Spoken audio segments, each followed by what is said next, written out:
Hello everyone, welcome back to my channel. My name is Anthony G. Tolosa. For this day, we will summarize the chapter 2 of the networking one in NetAcad. But before that, we need to read the introduction of this chapter. Okay, so we need to read the chapter 2 introduction. Okay, so chapter 2, configure a network operating system. So every computer requires an operating system to function, including computer-based network devices such as switches, router, access point, and firewalls. So this network device uses an operating system called a network operating system. So, a network operating system enables device hardware to function and provides an interface for user to interact. So, in the CCNA course of study, students learn to configure both devices that connect to the network and devices such as PC and devices that connect network together, intermediary devices like routers and switches. So, learning to configure the Cisco Internet Operating System or Cisco IOS on Cisco routers and switches, it is a large part of the Cisco CNA program of the study. So, sorry for the background voice. So the Cisco Internet Operating System or the IOS is a generic term for the collection of network operating system used by Cisco networking devices. So Cisco IOS is used for most Cisco devices regardless of the type of size. So, okay, we are done in reading the chapter 2 introduction. So we need to go to the chapter 2 summary. Okay, summary and conclusion.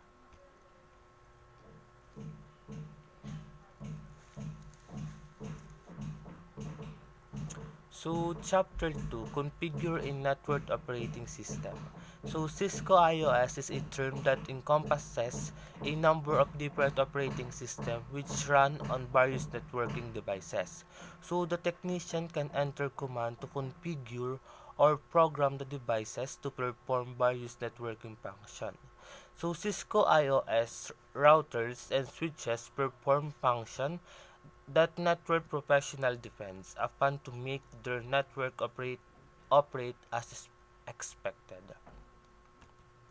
So the services provided by the Cisco IOS are accessed using a command line interface or the CLI, which is accessed by either the console port, the AUX port, or through SSH or Telnet. So after connected to the CLI, network technician can make configuration change to Cisco IOS devices. So the Cisco IOS is designed as a model operating system, which means a network technician must navigate through various hierarchical mode of the IOS. So each mode supports different IOS command.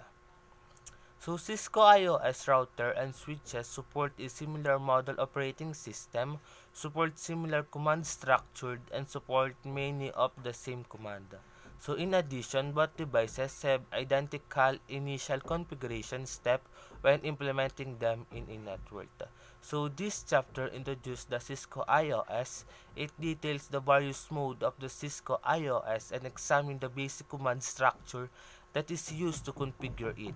It also walked through the initial setting of a Cisco IOS switch devices, so including setting a name, limiting access to the device configuration, and configuring a banner message and saving the configuration. So the next chapter explore how packets are moved across the network infrastructure and introduce you to the rules of the packet communication. So before we summarize this chapter, so we need to know what is packet tracer means. So So, Packet Tracer is a cross-platform visual simulation tools designed by Cisco System that allows users to create topologies and imitate computers network. So, here's the video that will show you the component of the Packet Tracer.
Also, in this chapter, it tackles the different access method to configure the devices, like the console, the secure shell, or the SSH, and the telnet. The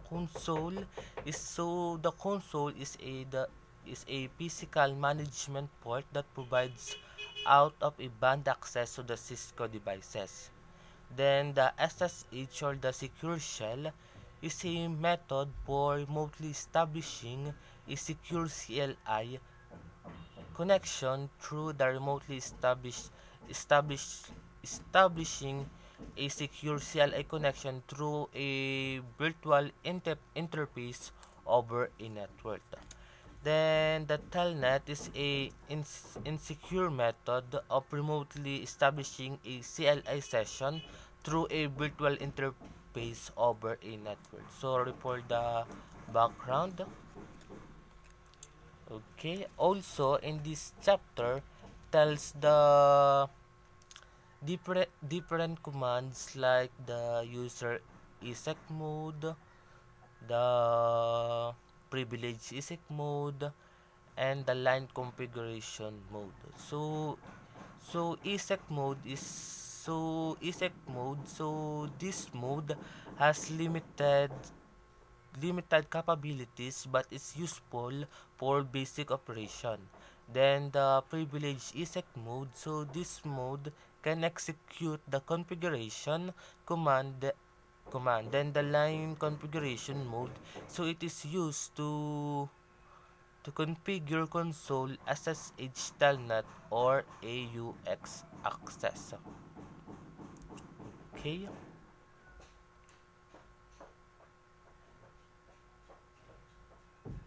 So that's all for chapter 2 and see you in my next video.